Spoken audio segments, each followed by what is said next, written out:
அனைவருக்கும் வணக்கம். வாழ்க வளமுடன். இந்த வீடியோவில் நம்ம பார்க்க இருப்பது வீடுகளில் காமாட்சி விளக்கினை ஏற்றும் போது கடைபிடிக்க வேண்டிய விஷயங்கள் என்னென்ன, இந்த விளக்கை ஏற்றுவதால் நம் வீட்டில் கிடைக்கும் நன்மைகள் என்னென்ன, காமாட்சி விளக்கு வைக்கும் தட்டில் போடப்படும் மங்கள பொருட்கள் என்னென்ன என்பதை பற்றி நம்ம முழுமையாக பார்க்கலாம். இந்த வீடியோக்குள்ளே போகிறதுக்கு முன்னே நீங்கள் இப்போ தான் எங்கள் சேனலை ஃபஸ்ட் டைம் பார்க்குற மாதிரி இருந்தால் சப்ஸ்கிரைப் பண்ணிக்கோங்க. கூடவே இருக்க பெல் பட்டனையும் கிளிக் பண்ணிக்கோங்க. அப்போ தான் நாங்கள் போடுற வீடியோ உங்களுக்கு நோட்டிஃபிகேஷனாக வரும்.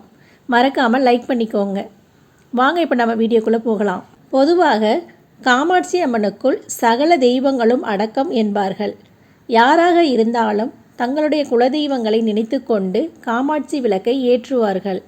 அவ்வளவு ஏன், சிலருக்கு தங்களுடைய குலதெய்வம் எது என்பது தெரியாமல் இருந்தால் கூட அப்படிப்பட்டவர்களும் காமாட்சி அம்மனையே குலதெய்வமாக நினைத்து கொண்டு வணங்கியபடி விளக்கேற்றி வழிபடுவார்கள். அந்த அளவுக்கு காமாட்சி அம்மன் விளக்கு மிகவும் முக்கியத்துவம் வாய்ந்தது. திருமணமாகி கணவன் வீட்டிற்கு முதலில் செல்லும் மணப்பெண்கள் காமாட்சி விளக்கை தான் முதலில் ஏற்றுவார்கள். இதனால் அவர்களின் குலம் தலைத்து வளரும் என்பது நம்பிக்கையாகும். எப்போதுமே வீட்டில் காமாட்சி அம்மன் விளக்கேற்றும் போது வீடு சுத்தமாக இருக்க வேண்டும், விளக்கும் சுத்தமாக இருக்க வேண்டும். விளக்கை தரையில் வைத்து ஏற்றக்கூடாது. தரையில் கோலமிட்டு கோலத்தின் மீது ஏதாவது தட்டை வைத்து அந்த தட்டில் சிறிது பச்சரிசி கொட்டி அதன் மீது தான் விளக்கை ஏற்ற வேண்டும். விளக்கின் இருபுறம் உள்ள யானைகளுக்கும் மஞ்சள் குங்குமம் வைத்து வழிபட வேண்டும். கடன் பிரச்சனையில் உள்ளவர்கள் காலை பிரம்ம முகூர்த்தத்தில் விளக்கேற்றி தொடர்ந்து 48 நாட்களுக்கு வேண்டி கொண்டு வர வேண்டும். இந்த காமாட்சி விளக்கில் உள்ள திரிகளை பற்றியும் சில முக்கிய விஷயங்களை அறிந்து கொள்ள வேண்டியிருக்கிறது. அதே போல காமாட்சி விளக்கு மட்டுமல்லாமல் அந்த விளக்கு வைக்கும் தட்டில் சில மங்கள பொருட்களை சேர்க்கும் போது கூடுதல் சிறப்பு என்று முன்னோர்கள் தெரிவித்துள்ளனர். குறிப்பாக காமாட்சி விளக்கில் நெய், நல்லெண்ணெய், இலுப்பை எண்ணெய், விளக்கெண்ணெய் இதில் ஏதாவது ஒரு எண்ணெய் ஊற்றி ₹1 அல்லது ₹5 நாணயம் போட்டு தாமரை தண்டு திரி போட்டு தீபம் ஏற்றினால் மிகவும் சிறப்பு வாய்ந்ததாக சொல்லப்படுகின்றது. விளக்கில் எண்ணெய் ஊற்றிய பிறகே திரி போட வேண்டும்.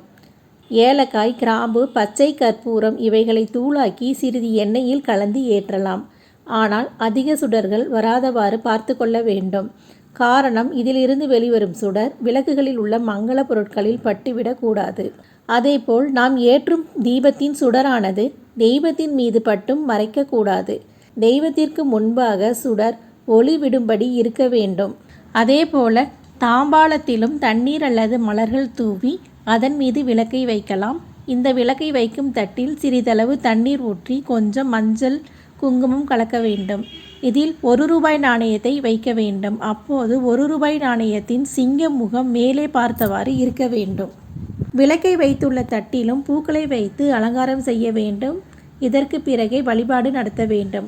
ஆனால் வழிபாடு முடிந்ததும் தட்டில் உள்ள தண்ணீர், மஞ்சள் குங்குமத்தை தினமும் மாற்ற வேண்டும்.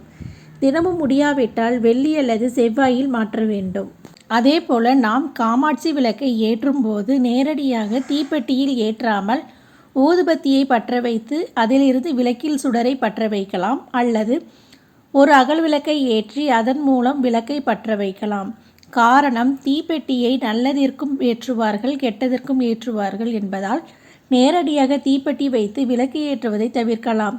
இப்படி செய்தால் நம்முடைய வீட்டில் உள்ள கெட்ட அதிர்வலைகள் வெளியேறும் என்பது ஐதீகம். எப்போதுமே காமாட்சி விளக்கு ஏற்றும் நேரம் பிரம்ம முகூர்த்தத்திற்குள் இருக்க வேண்டும் என்பார்கள். அதாவது சூரிய உதயத்திற்கு முன்பு காலை 6 மணிக்கு முன்பே உங்களுடைய வீட்டில் நிறைவு செய்திருக்க வேண்டும்.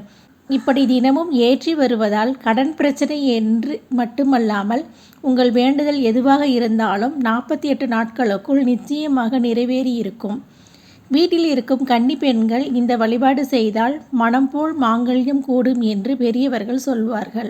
காமாட்சி அம்மன் விளக்கை தினமும் ஏற்றி வழிபடுவதால் சகல நன்மைகளும் கிடைக்கப்பெறும். குலம் தலைக்கும், வறுமை நீங்கும், கிரகதோஷங்கள் அனைத்தும் நீங்கும், செல்வ வளம் பெருகும், வழக்குகள் வெற்றியடையும், எதிர்ப்புகள் விலகும், குடும்பத்தில் சகலவிதமான மங்களங்கள் உண்டாகும் என்று சாஸ்திரத்தில் சொல்லப்பட்டுள்ளது. இத்தனை சிறப்புகள் மிக்க காமாட்சி அம்மன் விளக்கை தினமும் ஏற்றி நாமும் வழிபடுவோம். மீண்டும் அடுத்த பதிவில் சந்திப்போம். நன்றி, வணக்கம்.